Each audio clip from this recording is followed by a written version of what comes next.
Chères téléspectatrices, chers téléspectateurs, bienvenue dans votre émission Ilm wa Hadara, Science et Civilisation. Aujourd'hui, je vous propose d'aller du côté de l'anthropologie avec le grand professeur Si Hassan Rachid. Bonjour. Bonjour, c'est Ali, bonjour. Je suis très heureux de dialoguer, converser avec vous aujourd'hui autour de vos travaux.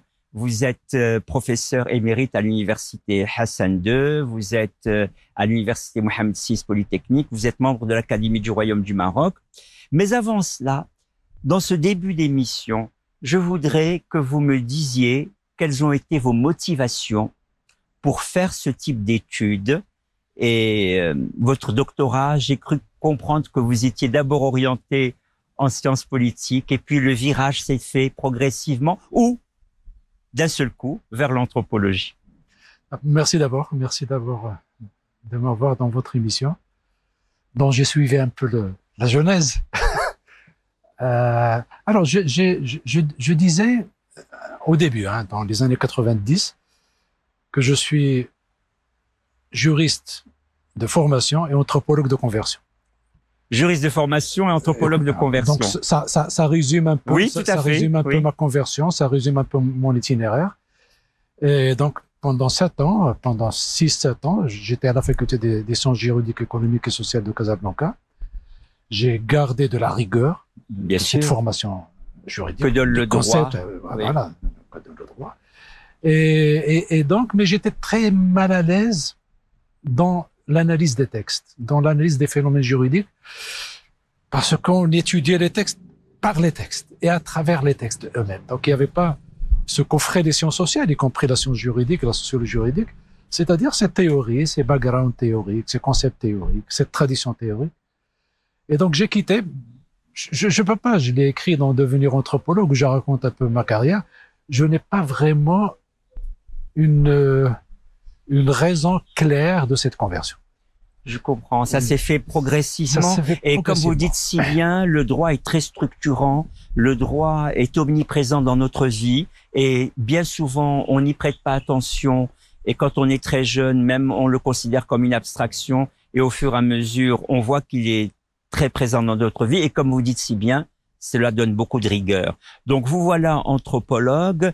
Alors donc la motivation finalement s'est faite au fur et à mesure par des rencontres peut-être. Il y a au moins 2 rencontres. Il y a Bruno Etienne, oui, professeur Bruno Etienne, décédé en 2009. Qui a été longtemps à Aix, je crois. Longtemps à Aix et un peu en Algérie, un peu au Maroc. Donc, nous avions la chance de l'avoir comme professeur et il nous a initiés un peu de façon anarchique, de façon comme la pédagogie de l'époque, vers les sciences sociales, vers les méthodes des sciences sociales. Il y avait Paul Pascan également, décédé en 1985, que nous avons rencontré et avec qui on était de petits enquêteurs. Donc, on avait 27 ans, 28 ans. Enfin, en tout cas, j'avais 27 ans, 28 ans. Il y avait quelque chose, cet amour pour le terrain, qui s'est déclenché de façon très naïve, qui s'est déclenché de façon très informelle. Pour commencer à faire des enquêtes en groupe, c'est ça? C'était qu'on va qualifier comment? De sociologie? C'était de démographie à l'époque. De démographie, d'accord. De démographie sociale à l'époque. Oui. C'était au Tazerwalt, 50 km au sud de Tiznit. Donc, il y avait ces 2 professeurs sur le plan théorique. L'objectif était quoi de l'enquête, par exemple? Les premières enquêtes, l'objectif était... On était des enquêteurs, donc c'était remplir un questionnaire. C'était au début, vraiment. C'était pas... J'ai pas encore commencé une enquête comme j'allais le faire, par exemple, avec Abdallah Hamoudi dans l'Oriental, etc. Avec Rahma Bourkia. Avec Rahma Bourkia, où j'étais un peu impliqué Là, c'était le début. J'étais enquêteur. 50 dirhams par jour, pour l'anecdote, pour situer un peu, situer un peu l'époque. C'était 81, 82, donc j'ai beaucoup appris. Oui. Et j'ai appris, je le dis, quand on apprend, ou quand le maître, entre guillemets, vous apprend sans la volonté de vous apprendre. Oui. Que vous apprenez à votre insu. En voyant faire. En voyant faire. C'est un peu l'artisanat, c'est un peu plusieurs. Et troisième chose, je suppose, c'est le ciné-club. pendant 8 C'est, ans. pardon? Le Ciné-Club Al-Azaïm. Ah, le Ciné-Club, oui, bien sûr. Pendant 8 ans, Ciné-Club Al-Azaïm, j'ai appris... Dans quelle ville? C'était à Casablanca, Oui. Andal Sultan, cinéma Kawakib. Et donc, c'était vraiment l'amour de l'interprétation. Oui. Interpréter la photo, c'est là où on va connaître Roland Barthes, on va connaître le cinéma nouveau, on va connaître les cahiers de cinéma, etc. Pendant 8 ans, c'était une clique, hein, c'était vraiment une bande où il y avait Mohamed Touzi, Saad Shraibi, Mohamed Madi et d'autres. Et là, j'ai appris le goût de l'interprétation. C'est pourquoi interpréter un texte juridique, j'avais pas les moyens. Je lisais la sémiologie juridique, mais je pouvais pas. Et quand je regarde... Il y avait quelque chose qui résistait. Oui, exactement. Quand je regarde un peu la manière dont les gens commentaient les textes, ça me laissait un peu sur ma faim. Donc il y avait ces deux professeurs.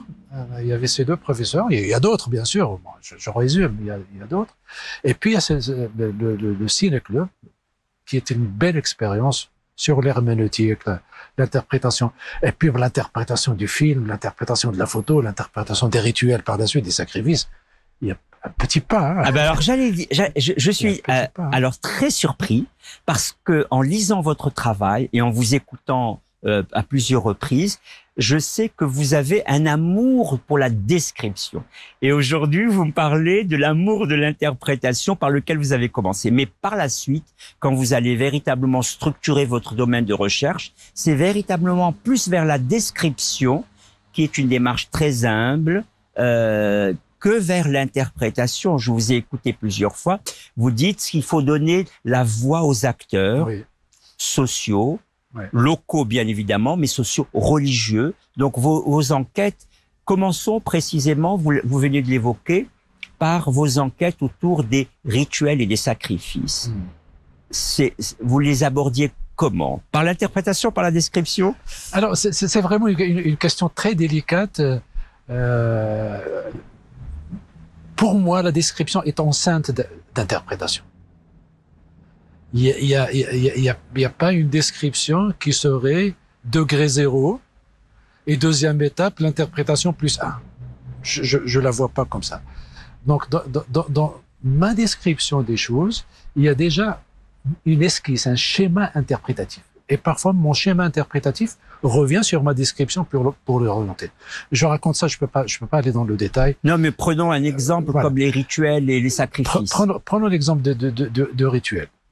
Alors, un rituel, vous assistez quelque chose comme... Moussem, par exemple. Un moussem, le ma'rouf n'est pas loin du moussem. Le ma'rouf que j'ai décrit, auquel j'ai consacré ma thèse, n'est pas loin. C'est un village qui se réunit, qui sacrifie ensemble et qui mange ensemble. Et puis, il y a plusieurs étapes. Maintenant, si vous voulez faire uniquement de la description, qu'est-ce que vous allez choisir? La bijouterie des femmes? Les babouches? La couleur des babouches? La couleur des vêtements? C'est pas important. Comment vous allez sélectionner et dire ça c'est important et ça c'est pas important? Parfois, les critères de pertinence sont déjà de l'interprétation. Exactement. Vous êtes déjà là pour dire, bon, parfois le costume est très important, vous allez insister sur le costume. Et parfois le costume n'est pas intéressant. Donc qu'est-ce qui vous oriente pour sélectionner en observant? Vous êtes en train maintenant d'observer. Il y a un guide de description, bien sûr, etc. Alors, il faut faire attention à ceci, à cela. Et donc là, lorsque vous dites, par exemple, un principe théorique, le rituel est un moyen de communication. On n'est pas dans la description. Le rituel est un magasin culturel. Les gens, les populations, les sociétés qui n'ont pas l'écrit, comment ils transmettent leur savoir? Oui. Le rituel est un moyen de transmission du savoir. Comment les gens conçoivent les genoux? Des générations se suivent et font les mêmes gestes. Ils font les mêmes gestes, avec les mêmes commentaires, avec le même sens, etc. Et donc, vous avez parlé des acteurs. Moi, je suis très sensible à la manière dont les gens eux-mêmes interprètent leur propre rituel. Mon interprétation, comme le font d'autres anthropologues, je suis pas le seul, c'est une interprétation de second degré. Elle prolonge la voix des acteurs. Exact. Par exemple, il faut pas sacrifier de la nourriture salée ou genoune. Il y a le symbole du sel qui sort. Il faut que ce soit fade. Pas d'épices. Donc, on cuisine, avant de jeter les épices, avant de jeter le sel, Là, on prend la sauce, on la malaxe avec de la farine et on la sacrifie au genoux. C'est un geste très simple. Un rite très simple. Mais c'est un geste qui m'a pris 70 pages dans mon livre. Mais oui. Parce que autour de ce geste se constitue tout un monde. Tout un monde, il faudra aller du sel, et puis les Marocains disent msharkin le sel, ou le melha. Donc, que veut dire dans ce cas msharkin le melha? Et pourquoi vous l'interdisez au genoux? Oui. Donc, c'est l'interdiction de toute communication avec les genoux. Vous êtes là, le sacré, nous sommes là, on communique pas. Le sacré, il est séparé. Mais nous, humains, lorsqu'on partage le sel, msharkin le melha, msharkin tam, ça consolide les relations. Et puis, petit comme ça, et donc vous avez un petit système qui se met en place. D'étape en étape, en réalité, la description se complète au gré de l'interprétation qu'elle porte en elle-même. Exactement. Et c'est un travail de 4 ans, de 5 ans, parfois plus. C'est pas quelque chose qui sort. Donc, sur le terrain, il y a un va-et-vient entre le bureau et le terrain, etc. C'est pour ça que c'est pour ça que j'ai beaucoup insisté sur les outils méthodologiques que sont l'interprétation et la description, parce que quand on se met tout de suite devant un terrain, comme vous dites, des acteurs, il faut quand même arriver avec des outils méthodologiques. Oui. Oui. Donc, j'ai lu, bon, j'étais juriste. Donc, vous imaginez un peu le grand travail que je devais fournir sur les théories de rituel, les théories du sacrifice, le terrain, etc., etc.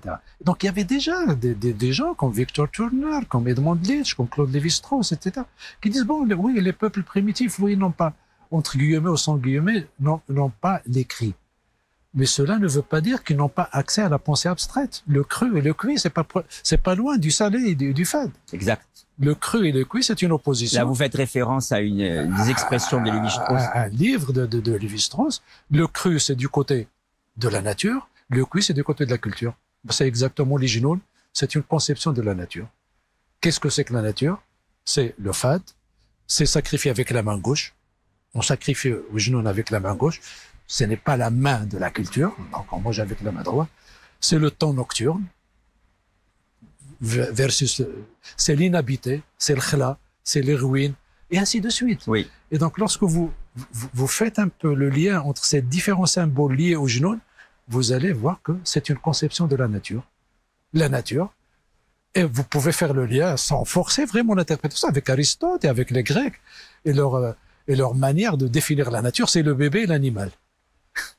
Conception de la nature et aussi, autre pan de votre travail, conception de la société. Vous avez consacré beaucoup de travaux anthropologiques sur ce que l'on appelle la sécularisation, ce que l'on appelle véritablement les idéologies attenant à la sécularisation qui peuvent être d'orientation religieuse ou d'orientation nationaliste. Alors ça, c'est un second pan de votre travail. Nous allons essayer d'en énumérer quelques-uns, mais là aussi, quelle a été votre entrée dans ce domaine qui est celui de la sécularisation ilmania? Oui, alors, juste la transition, c'est un peu le concept de l'esprit du terrain. Oui. J'ai fait le terrain pendant une quinzaine d'années, de façon intensive. J'en fais toujours de façon un peu discontinue. L'esprit du terrain, c'est que devrais-je faire, que dois-je faire avec ma boîte à outils théoriques?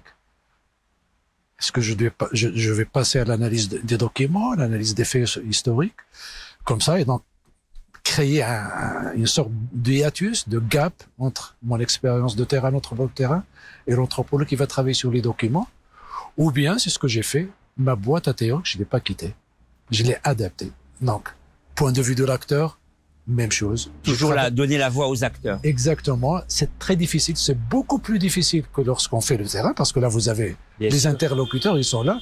Mais vous travaillez sur une action collective, la contestation du daïr berbère. Il y a des acteurs. Il faut peut-être préciser rapidement la contestation du daïr berbère. Oui. Le daïr berbère, dit berbère, parce que bon, oui. Il y a tout un débat là-dessus. On préfère entre guillemets daïr berbère parce que c'est l'appellation de la colonisation. C'est 1930, un daïr qui a été promulgué pour, selon le mouvement national, diviser les berbères et les arabophones et diviser les musulmans. Mais le plus important, il y avait une contestation à Rabat, à Fès et à Salé. Comment étudier, décrire, interpréter cette contestation. Comment décrire? Contestation contre la séparation, contre la séparation. Des parties de la population marocaine. Et contre ce daïr-là qui sépare la population. C'est un daïr de la colonisation. C'est un daïr de la colonisation. Donc, la division, on divise la société marocaine. Exactement, c'était l'intention. Et donc, il y a des nationalistes qui ont ce qu'on appelle des nationalistes, en réalité des résistants contre la colonisation, oui, qui contestent cela. Qui contestent cela, et avec des noms, avec des témoignages. Je dis tout ça. Et vous avez fait une enquête de cela? Une enquête de ce type, une enquête documentaire. Donc, ça prend beaucoup de temps. Il faut être également patient parce que les témoignages des gens, moi, ils ont disparu pour la plupart. Ils ont disparu, ils ont laissé des traces écrites. Laissé des traces. Et pas toujours, parce que bon, les nationalistes qui ont accompagné, qui ont vécu, ceux-là n'ont pas tous écrit. Oui. Mais bon, peu importe. L'essentiel, c'est de dire, bon, moi, je dois sentir les acteurs, le point de vue des acteurs, l'espace des acteurs, les discussions qui avaient lieu pour dire, on va maintenant vers le latif, vers une mobilisation religieuse. Ce n'était pas le cas. Donc, moi, je suis très sensible au carrefour, oui, aux décisions. Oui. Les gens disent, bon, un acteur pour le Sabihi, qui était un lauréat de l'Institut des langues orientales, Paris, à l'époque, il avait 30 ans. Et lui, il disait, le territoire, c'est une atteinte au territoire, c'est pas une atteinte à la religion. Et les autres lui disaient, bon, écoute, le territoire, la nation et tout ça, c'est des concepts. Donc, il y avait un débat. Il y avait un débat qui a été restitué par des acteurs. Donc, moi, j'essaie de dire, imagine que je suis en train de faire du terrain, que j'interroge les gens, que je leur dis, bon, quelle est votre motivation? La nation? Non, la nation, Mustafa Kemal, à l'époque, n'avait pas une bonne presse. Donc, laissons la nation au moins. Certains vont donner une référence religieuse. Exactement. Voilà. Et donc, ce qui a pris par la suite, c'est la mobilisation au nom de la religion. Et moi, je suis très sensible à dire, bon, il n'y a pas une autoroute, il n'y a pas l'histoire, c'est pas une autoroute comme ça. Donc, il y a des embranchements, il y a des impasses. Oui. On retourne, on revient.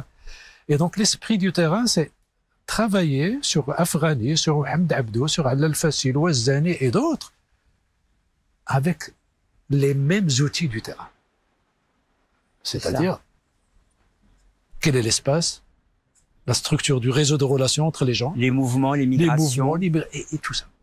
Justement, à propos des migrations, vous avez accompli beaucoup de choses, justement, avec Rahma Bourkia, grande anthropologue comme vous, et vous êtes tous les deux membres de l'Académie du Royaume du Maroc.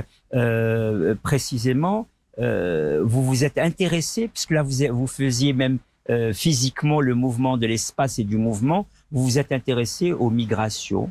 Et là, c'est un autre aspect que vous avez développé de vos recherches. Vous vous êtes beaucoup intéressé au monde rural, oui, à la structuration du monde rural et aux migrations que connaît le monde rural. Oui, c'était une consultation.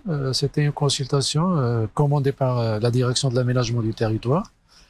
Et donc, c'est pas une enquête au sens anthropologique. Donc, je fais la différence entre le chercheur consultant et le chercheur anthropologue, etc. Parce que le temps de la consultation n'est pas le temps de la recherche. Mais la boîte à outils est toujours là. La boîte à outils, donc c'était un questionnaire, c'était des entretiens d'abord, avec Rahma Bourkia, avec Rachida Nafa, une géographie sociale. Avec qui, pardon? Rachida Nafa. Oui, qui était doyenne à la faculté des lettres. Qui lui est géographe. Elle. Ah, pardon. Rachida, pardon, je n'ai pas bien entendu. Pardon, Rachida Nafa. Et donc, c'était des entretiens au départ, comme font les sociologues et les anthropologues, des entretiens juste pour avoir une idée du jargon, du vocabulaire, des motivations, de comment on va poser les questions. Constituer le lexique. Exactement. Des questions, des motivations. Le questionnaire vient après pour dire juste est-ce qu'il y a 30% ou 40% qui ont cette motivation ou pas, etc. La surprise, c'était en 2000. L'enquête était en 2000, c'était Marrakech et sur la région Tinsift, Haouz Tinsift.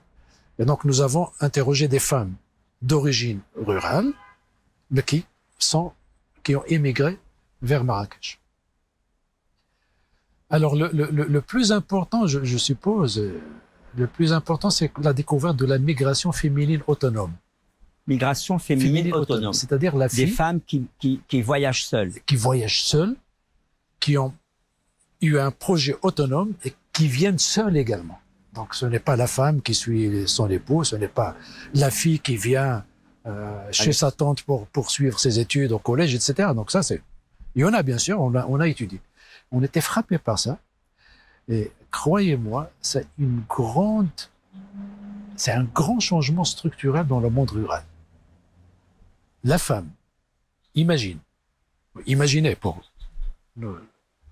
nos spectateurs et nos spectatrices, imaginez les villages où il y a l'œil, l'œil du voisin, tout le monde regarde du parent, etc., etc. Tout le monde observe tout le monde. La tradition est très très forte, etc. Oui. Et puis, hop, il y a une fille qui va immigrer seule. Imaginez toute la discussion, parce que nous avons décrit un peu la discussion, comment il faut convaincre le père, la mère, et puis toujours les frères qui sont là. Non, c'est nous, les hommes, c'est nous qui travaillons, sinon vous. Ils se constituent comme protecteurs. En dépit de ça, donc ils se projetaient. Ils vivaient bien sûr, c'était une vie de misère, etc. Donc parce que nous avons un peu décrit le capital intellectuel, c'est maximum CE2, etc. Sinon, c'est des analphabètes. Et là également, la description est la même. Le réseau de relations, les motivations, et ainsi de suite. L'espace parcouru. L'espace pour dire, bon, à la limite, comme si vous allez faire jouer de l'empathie, avoir le maximum d'informations sur ces acteurs, leur motivation, leur situation, le maximum d'informations, ça prend beaucoup de temps, pour dire, oui, je comprends pourquoi cette fille a immigré, ou pourquoi ce nationaliste a contesté, ou pourquoi, etc., etc. Arriver, effectivement, on a parlé de l'interprétation, de la description, arriver à la compréhension. Tout cela, c'est en vue de comprendre. Pas tellement l'idée de constituer un réseau de signification, mais d'abord de la compréhension. Parce que la compréhension, vous avez utilisé le mot de sympathie, d'empathie, vous êtes avec, comme dit le verbe comprendre, prendre avec. Et donc, dans cette compréhension, finalement, l'anthropologie est véritablement, elle a véritablement une visée humaniste. On peut dire ça. Je le dirais pas, mais je serais pas contre cette perspective. Oui. Parce que l'essentiel, on va dire le plus important pour un anthropologue. Je suis anthropologue ou historien, c'est la même chose, ou philosophe. Oui. C'est élargir mes horizons culturels. Oui. C'est dire, bon, il y a moi, voilà, petit bourgeois, classe moyenne, professeur, etc., etc. Ben, qu'en est-il des femmes au milieu rural? Qu'en est-il des nomades? Qu'en est-il de l'histoire de mon pays? Comment on est venu, on est venu à la scolarisation, à la généralisation de la scolarisation, à l'école, à la disparition du nomadisme, qui est une catastrophe sur le plan écologique. Il y avait la transhumance. Il y avait des espaces qui étaient exploités par les transhumants, par les nomades. Maintenant, comment on va faire? Ça se dégrade. Et ainsi de suite. Donc, élargissement de mes horizons culturels, c'est le plus important. Dans ce cas, la largeur de vue est très importante. Exactement. Mais la largeur de vue, c'est ce qui m'a faisait dire que c'était un aspect humaniste. Parce que de proche en proche, on arrive à avoir une vision globale. Je disais de proche en proche, eh bien, c'est sur ça maintenant que je voudrais vous interroger, parce que vous avez développé aussi une anthropologie du proche et du lointain, bien sûr, mais du proche, c'est-à-dire, c'est très difficile, regarder au plus près de soi, parce qu'on est habitué à jeter son regard au loin, d'aller enquêter, comme vous avez cité plusieurs villages et contrées du Maroc, régions du Maroc où vous avez enquêté, mais à un certain moment, vous avez voulu enquêter sur le soi, le proche, au plus près de vous, pourrais-je dire. Oui. Alors, il y a deux types. Il y a deux types d'études que j'ai effectuées sur cette question.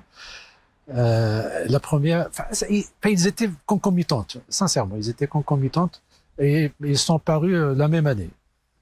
Le proche et le lointain, qui est une réflexion anthropologique sur un peu le legs colonial et le legs post-colonial au Maroc. Et le proche et le lointain, c'est tout simplement un clin d'œil à notre position, nous, anthropologues, chez nous. Anthropologue indigène pour les autres, j'utilise pas anthropologue indigène. Juste pour sa connotation, parce qu'indigène veut dire tout simplement du pays. Hein, donc Oui. Et je l'utilise pas parce que je voudrais pas aussi être réduit uniquement à ma dimension marocaine. Je suis anthropologue comme vous. Je discute avec vous. Le positionnement du chercheur. Exact. Moi, je suis chercheur comme vous. Et donc, discutons théorie, discutons interprétation, discutons legs, discutons etc., etc. Et donc, c'était le proche et le lointain, c'était pour dire, oui, il y a quelque chose, je peux pas la nier, ma marocanité, mais ce n'est pas la dimension la plus importante dans ma position sociale de chercheur. Et l'exemple que je donne, un anthropologue américain qui a travaillé sur ce front avec Clifford Geertz, Bargaining for the Reality, il a écrit « Les Marocains ont attendu les Espagnols pour découvrir le concept de gratuité, favor ». Ah. Ils n'ont pas un mot en darija pour signifier le mot favor. Ah. J'ai dit, je suis marocain. J'ai commencé à ruminer, hein. Oui. Oui. à ruminer, dire, bon, c'est pas possible que les Marocains attendent et attendissent les Espagnols pour découvrir. Et puis par la suite, j'ai découvert qu'ils utilisent le même mot, mais batal, ils l'utilisent. Mais ils l'utilisent pas dans le sens de gratuit. Alors que dans le nord du pays, pas dans toutes les régions du Maroc, on utilise batal pour dire batal. Oui. Tu veux que je travaille gratuitement. Oui. Et donc, voilà, je revendique ma marocanité, mais ma discussion avec Rosen, avec Geertz et d'autres, c'est en tant qu'anthropologue. Oui. Pas en tant que Marocain, etc. Et deuxième aspect. Être incarcéré dans une catégorie unique. Ma position sociale est beaucoup plus importante. Il y a la dimension théorique qui est la plus importante. Oui. Mais il y a la dimension que je peux pas nier parce que j'étais socialisé dans le Darija, berbère, etc. Comme vous, comme la majorité des Marocains. Mais je ne veux pas être réduit à ça. Bien sûr. D'accord.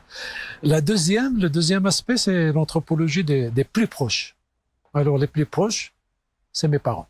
Donc, j'ai écrit un livre un peu sur leur...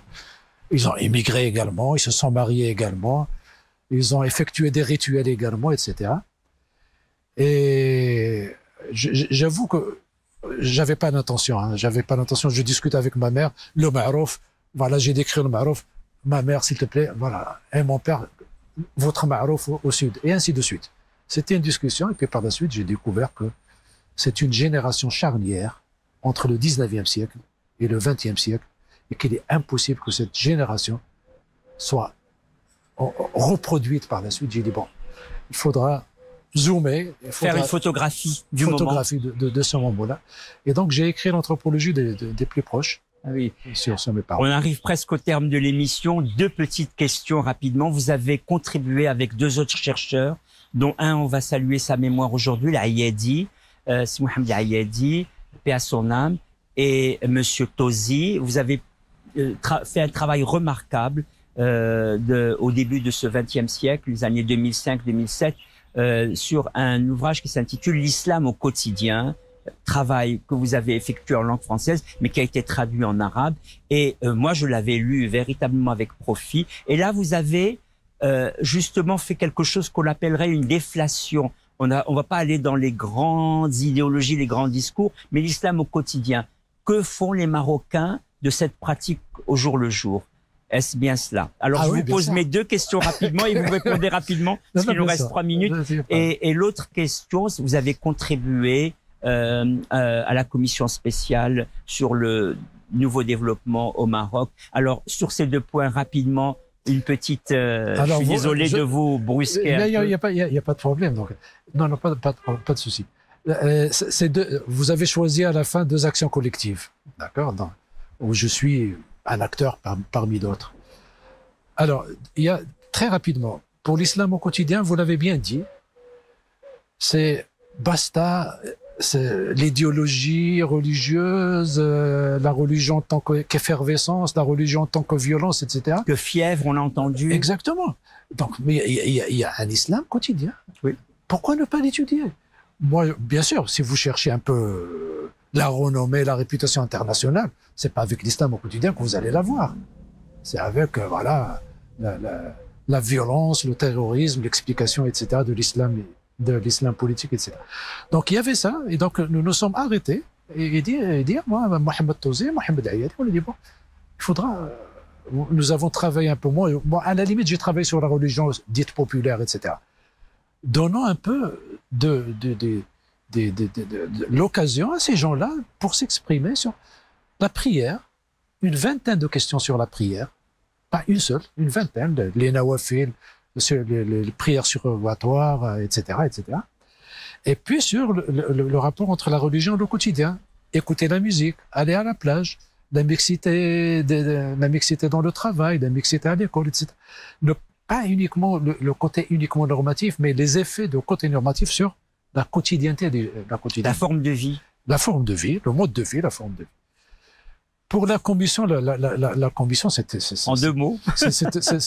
Non, c'était une grande université. De toute façon, je ne peux le dire qu'en deux mots, parce que c'est tellement immense ce que nous avons appris. Ce que, en tout cas, j'ai appris. Vous avez auditionné beaucoup de gens. Il y avait le terrain. Malheureusement, il y avait le Covid un peu qui nous a un peu cassé. Nous avons fait pas mal de terrain bien sûr rapide, mais rencontre avec les gens, écoute des gens. Mais nous avons écouté d'autres acteurs, et bien sûr politiques, syndicaux, etc.